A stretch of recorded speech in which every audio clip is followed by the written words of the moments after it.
Bem-vindos ao IA Sem Juridiquês, o quadro do canal Conecta Jus que te conecta ao futuro do direito. Aqui falaremos de inteligência artificial de uma forma direta, prática e, obviamente, sem juridiquês. Desde o uso de ferramentas do dia a dia até reflexões sobre os impactos da inteligência artificial no sistema de justiça e nos seus estudos, é claro. Bom, meu nome é Fernanda Soares, sou promotora de justiça, professora de processo penal, professora de técnicas de concurso e, claro, uma entusiasta da IA. E aí, Fê, mais um episódio. Para quem não me conhece, meu nome é Thiago Simões, sou procurador de Estado, advogado, professor de processo civil e, claro, entusiasta da inteligência artificial. E estamos aqui de volta em mais um episódio para falarmos um pouco sobre inteligência artificial. E hoje, qual que é o tema que você preparou pra gente? Então, pensei, Ti, da gente falar de ferramentas de IA que todo profissional deve conhecer. O que você acha? Porque a gente tem aqui algumas pessoas que nos seguem, Ti, que elas ainda estão engatinhando, ainda estão começando na IA. Então, eu achei que além das reflexões jurídicas que a gente tem feito, que era legal também a gente fazer essa, tipo, uma introdução ao mundo da IA com ferramentas que todo mundo deveria conhecer. Não, assim, eu sou totalmente a favor, né, Fê?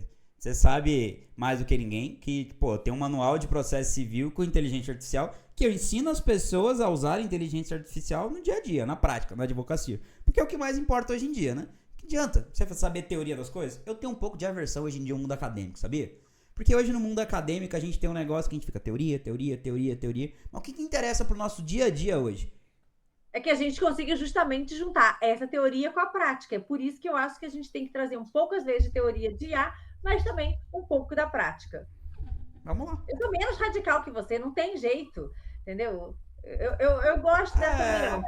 entendeu? É que assim, esse negócio de teoria, eu tenho um pouco de preguiça das coisas. É pra que serve? Entende? Eu lembro quando eu tava na Para a gente faculdade. concluir os raciocínios, entendeu? Eu lembro quando eu Mas tava não na vamos faculdade. discutir isso e vamos para o tema, pelo amor de Deus, senão a gente foge. Eu e você, a Nossa, gente fala demais. isso é verdade. Vamos lá. Então vamos lá. Ah, que Ti, caneca quais são... legal, Fê. De onde que é essa caneca? Ah, e essa aqui é do CSA Prêmio, você já viu que coisa mais linda? Eu E aí, achei claro, que no 10. CSA Prêmio, a gente já falou dele na aula passada, que é o curso de técnica de estudo, e é óbvio que ele tem sim uma parte que é só de inteligência artificial voltada para os estudos, porque não dá hoje em dia nem para você estudar sem inteligência artificial, né? Pô, eu achei muito 10. Vai me dar uma caneca dessa? Que a minha Vou caneca aqui, ela tá escrito: deixa de show que tu não é a Xuxa. Entendeu? Essa é a minha caneca. Essa Assim, caneca é perfeita para você. Se você se comportar nesse episódio, a gente conseguir ir com esse episódio até o fim, eu prometo que eu te dou uma caneca. então tá. Então vamos lá. Combinado? Então vamos lá. Ti, quais são as principais ferramentas de inteligência artificial que todo profissional pode utilizar atualmente, principalmente aqui no meio jurídico?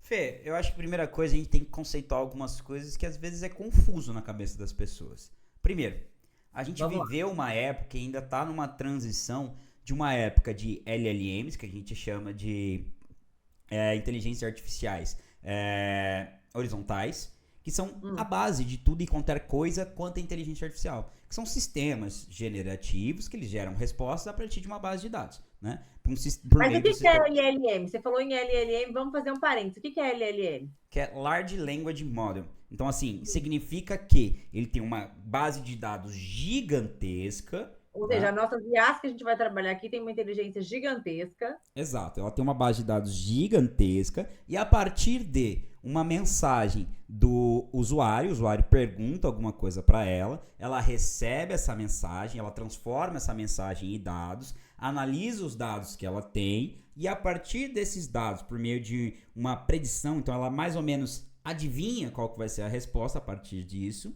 ela gera uma outra resposta e transfere para o usuário. Entende? Certo. Então, assim, quando a gente chama de chat GPT, o chat é a intermediação, sabe? O modelo é o GPT, que está lá nos servidores da OpenAI, sabe Deus onde que estão hospedados. Entende? O chat é o que faz essa comunicação. Isso é o que a gente chama hoje de IA horizontal. Né? Por quê? Porque é a base de tudo. Né? Então, nós temos vários modelos, e aqui a gente pode colocar o chat GPT, a gente pode colocar. Certo. Eu acho que hoje é um pouco a mais popular ainda, né? Com certeza, é a mais popular. Não sei se você viu essa semana, o ChatGPT, ele finalmente chegou como o quinto site mais acessado do mundo. Hoje ele é o quinto site mais acessado do mundo. O primeiro é o Google, obviamente, Sim, e ele mas se que já tornou. está ficando para trás cada dia mais, né? Exato. Se bem que, assim, As funções recentemente. são diferentes, né? As pessoas estão É, há uma certa confusão aqui. Muita gente tem usado o ChatGPT como se ele fosse o Google e são finalidades diferentes, né, Ti? Sim, com certeza, né? E assim, a própria Google sabe disso, né? Por isso que ela está investindo muito no Gemini, né? Tanto outras Tá, então vamos lá. plataformas são o O Gemini. primeiro IA que a gente vai falar aqui é o ChatGPT. O ChatGPT. Vamos falar também sobre o Gemini. Ok, que daí que é a IA generativa da Google, enquanto o ChatGPT é da OpenAI, certo? Exato. Vamos falar também sobre o Cloud, né? Que é da Anthropic, né? Uhum. E vamos falar sobre o Notebook LM. Né? O Notebook LM ele não chega a ser um Large Language Model, não é um LLM, porque ele tem menos dados e é você que alimenta ele. A gente vai falar isso em determinado momento. E ele já começa a entrar na área do que eu estava falando, por exemplo, de IAs verticais, né? Porque assim, as IAs verticais é basicamente utilizar todos esses modelos gigantescos para construir algo. Né? E isso é o que a gente vai começar a mudar com o tempo. Posso acrescentar uma quinta para hoje? Pode. Qual? Perplexity, que eu acho que a gente não falou aqui. É verdade, o Perplex hoje em dia tá muito legal. Virou um assistente pessoal já. Exato. E, aliás, vou acrescentar a sexta, que embora não seja uma inteligência artificial como essas aqui que a gente mencionou, mas eu acho bem legal porque a gente tem um público que é estudante, que é o Gama, pode ser? Pode ser. O Gama é legal. E não só para estudante, né? Assim, advogado, de um modo geral, tem que preparar a apresentação, tudo esse tipo de coisa e dá um trabalho, né? Sim, tem sido usada inclusive no júri pelos advogados, porque ela constrói imagens bem legais, então eu acho que, tanto advogados quanto MP, então eu acho legal a gente mencionar todas essas hoje. Então vamos falar um pouquinho de cada uma delas, Ti? O que você acha? Bora. ChatGPT. ChatGPT, ele é a principal, né? Como a gente falou, é o quinto site mais acessado do mundo hoje, né? Quais são as vantagens do chat? Primeiro, a OpenAI, ela foi a precursora de tudo isso que a gente está vendo de inteligência artificial. Ela puxou o bonde, vamos dizer assim, né? Então ele, na minha opinião, por exemplo, ele é a plataforma mais intuitiva de se utilizar. Entende? Em alguns momentos eles ficaram para trás nessas novas inovações, mas estão correndo atrás, né? Só que eles têm, de um modo geral, a plataforma mais intuitiva e eles têm algumas funcionalidades que os outros não têm. Né? Por exemplo, hoje se fala, a gente vive esse é o ano passado foi o ano dos LLMs, por exemplo, esse é o ano do agente de inteligência artificial. Tudo se fala... O robozinho, né? O vulgo robozinho. Vulgo robozinho, né? E a melhor plataforma para se fazer e para se utilizar robôs é o ChatGPT. Vamos fazer um parênteses aqui. Qual é o benefício da gente criar um robozinho? A gente ter cada um, né? Essa especialização, ou seja, os agentes de IA. Qual a vantagem? Então, Fê, uma coisa que a gente tem que colocar, qual é a principal dificuldade de se utilizar a inteligência artificial hoje? É a alucinação. Certo. Entendeu? Essa é a principal dificuldade, que é tipo assim, deixar a inteligência artificial o mais próximo da realidade possível, o mais certo possível. Então, o nosso obstáculo são as alucinações, né? De um modo geral, quando você tem um banco de dados gigantesco, então você tem muita informação, a chance dele alucinar é muito maior, entende? Porque ele tem que procurar em um monte de coisa, então a chance dele errar é maior. Quando você tem um robozinho treinado, o que acontece? Você delimita quais são os pontos que ele vai pesquisar, aonde ele vai pesquisar, qual que é a base de conhecimento, você consegue colocar dentro dele o que você quer de documentos. Então, assim, você limita, fala, olha, chat, em vez de você... a gente consegue evitar as alucinações, né? Não, evitar, assim, diminui, né? Evitar a gente nunca vai conseguir, né? A gente não inibe, a gente evita, a gente diminui a probabilidade de uma alucinação. Exato. E isso eu acho que assim é o fundamental, porque quanto mais correto e mais próximo da verdade você consegue chegar com uma inteligência artificial, mais ela vai ser utilizada. Né? Mas olha só, Ti, o ChatGPT, beleza, ele é a inteligência artificial então mais utilizada, e você destacou aqui como a vantagem dele essa possibilidade da gente criar os robôs. Nesse ponto, o Gemini, ele é muito, muito semelhante, porque ele tem uma base intuitiva, não tanto quanto o ChatGPT, e ele também permite criar os robôs, certo? Que seriam os GEMs. Sim. Consegue pontuar? Então, qual seria então uma vantagem entre um ou outro? Eu consigo. Por que você não começa dessa vez? Então, beleza. A vantagem que eu vejo é que no ChatGPT a gente consegue compartilhar. o agente de IA. Lá nos gems, ou seja, no agente de IA do Gemini, você ainda não consegue compartilhar um gem. E aí, para a gente pensar em termos de trabalho, então, num escritório de advocacia ou numa unidade, né, da justiça, seja ela uma promotoria, uma vara, etc., o que acontece? É muito importante que a gente consiga o compartilhamento do robô, certo? Não fica só na sua conta, né? Exatamente. E aí, esse para mim é uma grande falha ainda da Gemini, que o Gem, você pode criar vários e você ainda não consegue compartilhá-los.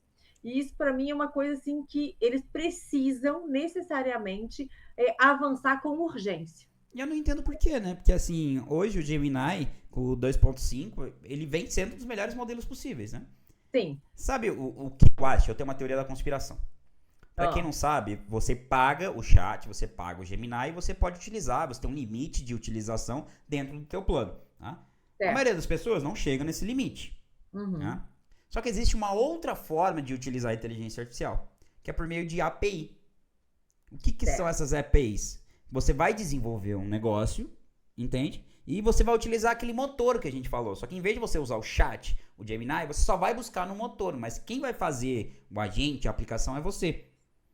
Entende? Eles ficariam por baixo, né? Se a gente pensar num carro ali, eles ficariam embaixo do capô. Você pode escolher quem você coloca embaixo do capô. Se é o ChatGPT, se é o Gemini. Não, perfeito, né? perfeito. É um carro que você escolhe o motor. Você escolhe. O carro você escolhe, você cria o carro e através de uma API você vai escolher depois qual motor que você quer. Se é o ChatGPT, se é o Gemini, se é o Claude, qual deles você quer, certo? Exato, perfeitamente, né? E o que acontece com isso? Aí eu acho que a Google ela quer incentivar as pessoas a desenvolverem as coisas por meio de API. Né? Em vez de incentivar as pessoas a criarem os gems e compartilhar eles. Porque assim, você falou, um dos benefícios é compartilhar. Ah, dentro do escritório e tal. Mas pensa assim, que quem é a melhor pessoa para treinar um robô de marketing? Não é um cara especialista em marketing? Sem dúvida. Entendeu? Então assim, Não, eu tenho meu robô que eu compartilho com os meus alunos de técnicas de estudo, é o Cons. E aí o Cons, ele é treinado por mim diariamente, né? Então, assim, eu não tenho a menor dúvida que um aluno meu poderia criar um robô de técnica de estudo? Pode, mas ele não tem expertise, ele não tem os materiais que eu tenho, enfim. Então, eu criei o Cons para utilizar, para ser, por exemplo, um mentor dos meus alunos. Se eu criasse, por exemplo, lá no Gemini, eu não poderia compartilhar com os meus alunos. Então, eu optei por criar no chat GPT justamente por isso. Exato, esse é um dos maiores benefícios do chat. E é o que deixa o chat cada dia mais popular. Agora, vamos defender um pouco a Gemini? Pera, eu tenho mais uma coisa para criticar contra os gems. Vai criticar mais uma? Então vai, critica. O chat GPT tem um limite de 20 arquivos. O gems tem um limite de 10. Entende? E isso faz uma diferença grande, tá? Assim, por exemplo, eu tenho vários robôs, entende? E assim, só livros meus eu devo ter uns 12. Então assim, como é que eu vou treinar um robô para saber de processo civil com tudo que eu escrevi, se nem a quantidade de livros que eu já escrevi cabe dentro dele? Entende? Realmente, esse é um ponto que eu acho, assim, complicado no Gemini. Não, e pior, porque eu ia acabar elogiando o Gemini, mas eu vou ter que fazer o elogio.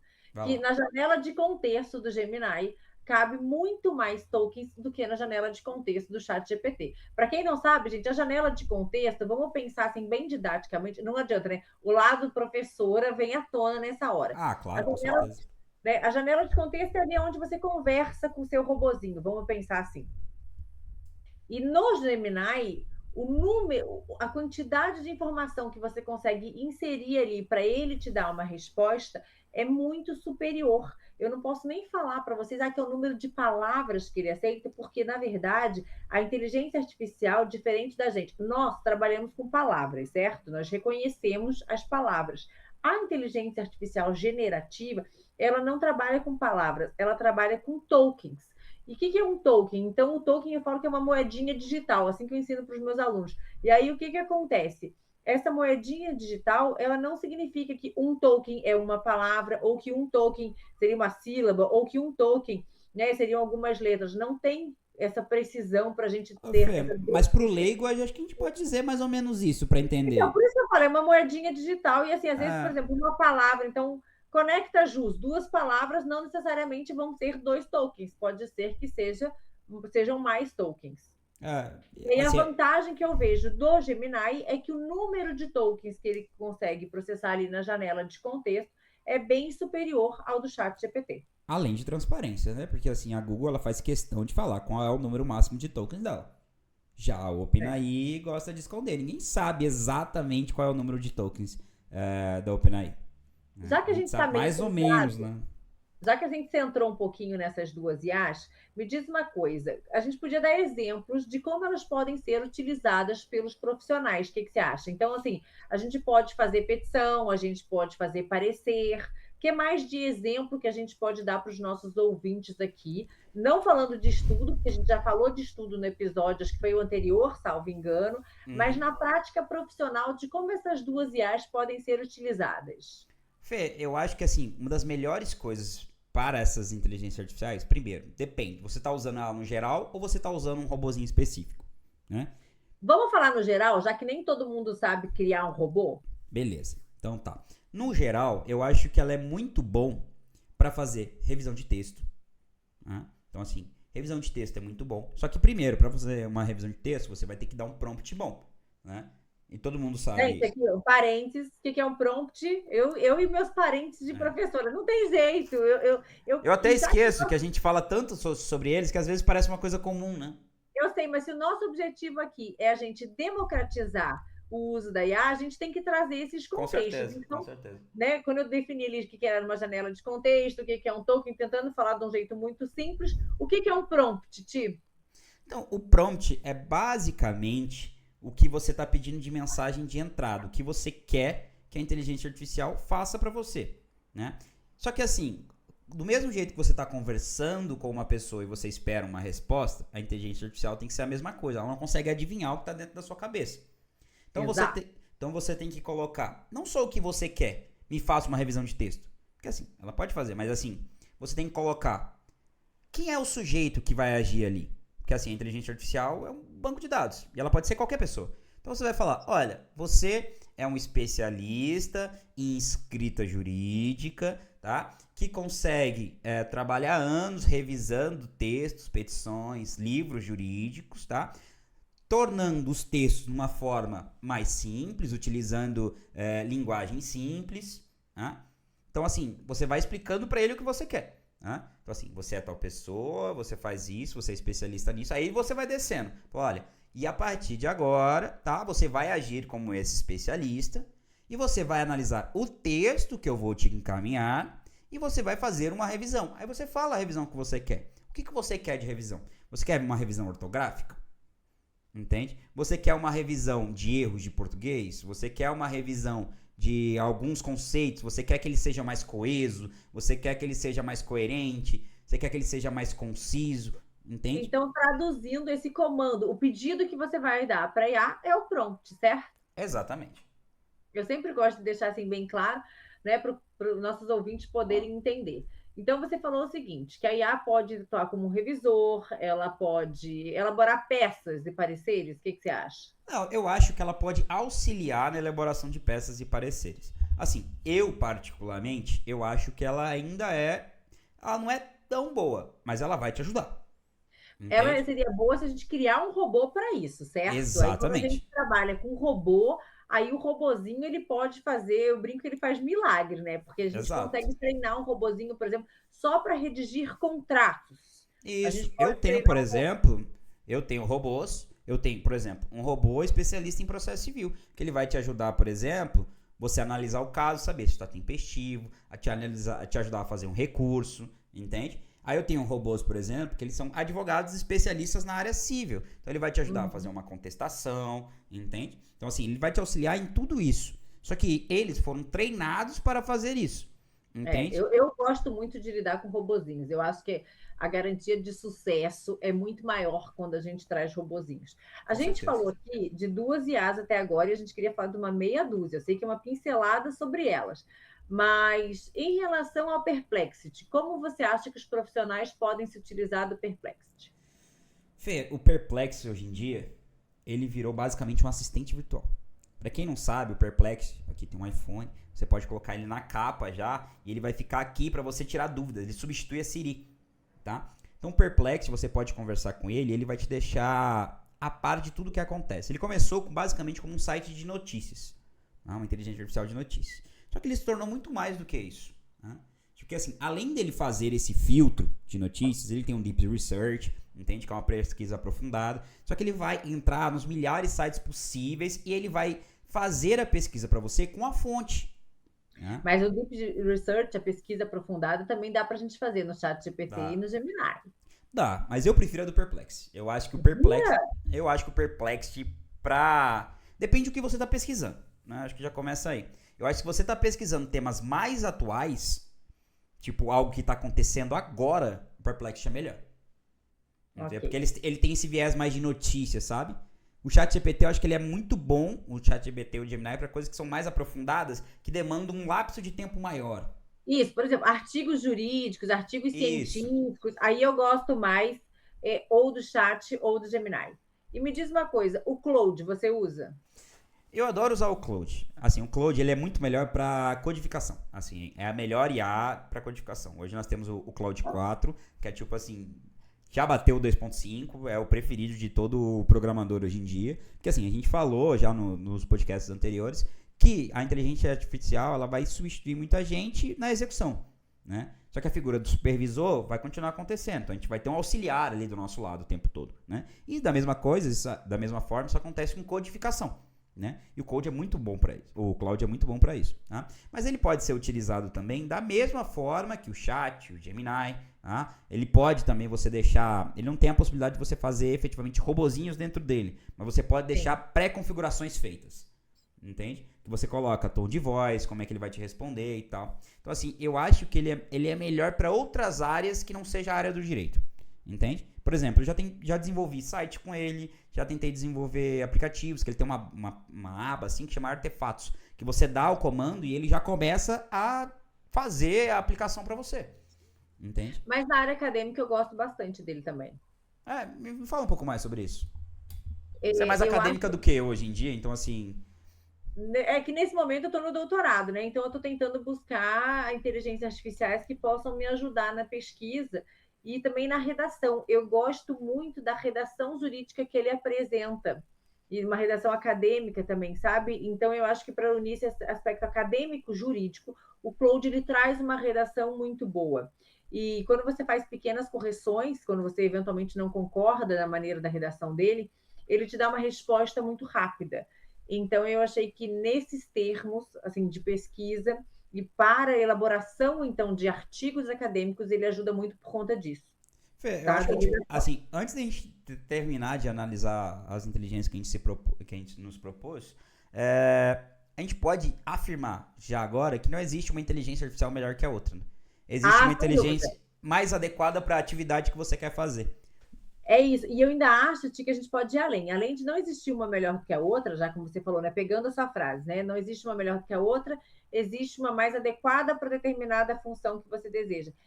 E eu ainda vou além de achar o seguinte, que para determinadas funções, talvez mais complexas, a gente precise da união de mais de uma IA. A gente estava falando de elaboração de petição? Certo. Se você usar, por exemplo, ó que coisa legal. Você elabora com o chat e revisa com o Gemini. Entendeu? É uma corrigindo a outra. Porque você sai de um viés, entendeu? E vai para outro viés. Então, assim, é como se tivesse duas pessoas diferentes. Porque, assim, os LLMs são diferentes. Entendeu? Certo. É uma black box, você não sabe o que tá ali dentro, mas eles são diferentes, né? Então, você coloca uma para corrigir a outra. Então, assim, é uma pessoa corrigindo a outra, gente. Então, assim, sua peça vai ficar muito melhor. E aí falta a gente ainda falar de duas delas. O Gama, que é bem simplesinha, né? Eu gosto muito porque ele é uma IA, assim, que eu vou deixar a nossa preferida para o final da nossa fala, que não que esteja no final do podcast, nem sei como é que está o nosso tempo, mas, assim, o Gama, eu gosto muito, que é uma inteligência artificial que elabora slides, e aí, assim, ele tem a capacidade de gerar o slide a partir do tema, você dá só para ele um tema, e ele já gera um slide sobre isso. Ou um PDF, né? Você pode dar um briefing que você fez ali, um resumo. Não, mas assim, eu até já ia chegar no PDF, mas é porque ele tem 3 formas de utilização, né? Então vamos pegar na primeira. A primeira você só joga para ele o tema, inteligência artificial no processo penal. Ele vai gerar automaticamente para você um conteúdo de slides para que você possa apresentar. Aqui eu tenho uma certa resistência um pouquinho, porque ele faz uma pesquisa livre, tal qual as demais, e aí a chance da gente ter alucinação ou um erro aqui é grande, tá? Então, quando a gente deixa ele livre para gerar, eu fico um pouco mais resistente. Ele pode gerar na segunda opção, que é a partir, então, de um PDF. Você joga para ele um PDF e pede para ele gerar slides dos pontos principais daquele PDF. Aí ele gera também slides, pelo menos você sabe qual foi a fonte que ele se utilizou. Aqui eu gosto quando a gente tem a versão paga, não a versão gratuita, porque a versão gratuita está limitada em 9 slides.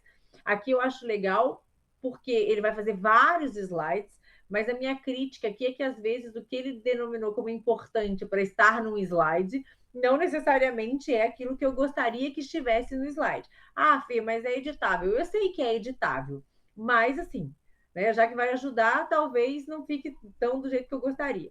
E a terceira forma, que é particularmente que eu gosto mais, é quando a gente delimita o conteúdo do slide. Então, o que eu acho muito legal? A gente utilizar uma outra IA, por exemplo, onde você coloca o tema. Então, por exemplo, nos robozinhos lá do ChatGPT que estão treinados, eu coloco ali, então, eu vou dar uma aula sobre competência, por exemplo. Então, eu coloco o meu material de competência, peço para ela já me ajudar a delimitar o conteúdo em slides. Eu acho que aqui o chat é melhor do que o Gama para fazer essa delimitação.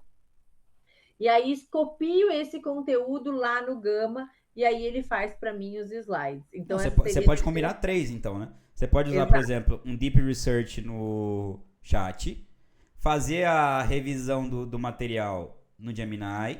Exato. Depois passar para o Gama o material já revisado para formato de slides. E o que eu gosto, as pessoas podem falar assim, mas o que o Gama faz de tão diferente nos slides? Para quem não é acostumado a usar o Gama para fazer slides, eu acho que a estética do Gama é incrível. Nossa, eu acho maravilhosa a estética dele. Né? Assim, ele traz um slide que quase que conversa com a sua plateia, conversa com quem está assistindo. Então, ele elabora figuras, né, em relação ao tema, e o que é bom para a gente, porque como são figuras geradas pela IA, não vai ter o risco, por exemplo, da gente estar violando direitos autorais.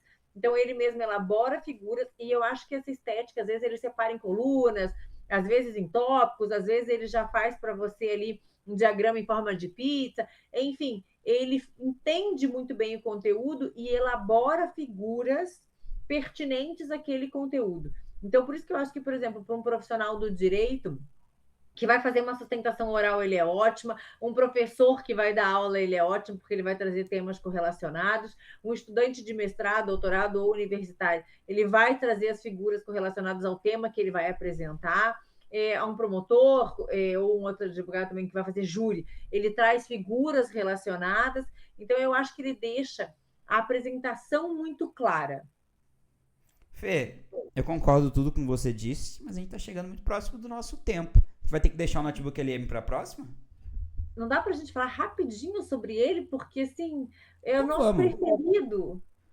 Eu acho que ele merecia um podcast só para ele, mas se você acha... Então, vamos dar um gostinho de quero mais. Só fala um pouquinho do notebook e depois a gente traz um podcast inteiro para a gente explicar o notebook, já que ele é o nosso preferido. Então, o Notebook LM, como a gente falou, uma das grandes dificuldades nossa a utilizar a inteligência artificial são as alucinações, né? Porque a base de dados é gigantesca, né? A gente consegue mitigar isso um pouco com robozinhos, mas mesmo os robozinhos, ele também participa, ele tem uma base de dados inicial e a base de dados maior, né? O Notebook LM, ele tem uma coisa que ele é muito boa, você seleciona as fontes, entende? Ele tem um limite de até, acho que são 50 fontes ainda. Na versão gratuita, 50, isso. Na versão paga, 300 fontes. Então, você coloca 50 fontes ali. Tá? Isso pode ser os documentos do seu escritório, a pasta dos seus clientes, entendeu? Você pode ter ali, até porque assim, ele tem uma gestão de informação, uma segurança da informação que é da Google, então assim, ele é melhor, né? Então você pode colocar as pastas dos seus clientes, você pode abrir um caderno para cada cliente seu, para você poder saber. Não detalha muito, porque vai ser o nosso próximo episódio. Só dá uma visão de quero mais sobre o Notebook LM. Tá. Então, o Notebook LM, basicamente, é uma inteligência artificial que você controla a base dela e para onde ela vai. Entende? E ela tem umas funcionalidades muito legais, que eu acho que a gente tem que... nós vamos falar sobre as funcionalidades do Notebook LM no nosso próximo episódio. Pode ser? Pode ser. Fechou. Então, muitas funcionalidades e uma melhor do que a outra. Para encerrar, você tem 3 frases aí que você quer utilizar sempre. Sei que você nunca lembra disso, mas tudo bem. Eu nunca lembro disso. Então, 3 frases aqui que resumam o nosso episódio. Isso, 3 frases que resumem o nosso episódio aí. Não existe uma inteligência artificial que seja necessariamente melhor que a outra. O ideal é que a gente utilize mais de uma, né, para fazer a função que a gente você não precisa escrever um texto. É uma frase, você pode dividir em várias frases. Então, vamos dividir. Então, não existe uma inteligência artificial melhor que a outra. O melhor é um combinado de inteligências artificiais. E quando a gente fala em IA generativa, ao meu ver, o melhor é a gente ter um robozinho especializado. Não, concordo totalmente com as 3. Posso endossar? Pode endossar. Que incrível! Para 2 pessoas que estão sempre, né, divergindo, ele vai endossar minhas 3, galera. Aproveite que é um momento raro. Prometo não acontecer de novo. Então é isso. Beleza? Mais um episódio, Ti. Foi um prazer estar aqui com você, Fer. É sempre um prazer estar falando sobre inteligência artificial e estar com o pessoal aqui. Espero que todo mundo aproveite bastante e que a gente cumpra a nossa missão, que é utilizar a inteligência artificial para democratizar o seu uso na prática, tanto da advocacia como dos estudos dos profissionais do direito. Então nos vemos no próximo episódio de Democratizando a Inteligência Artificial. Valeu, um abraço!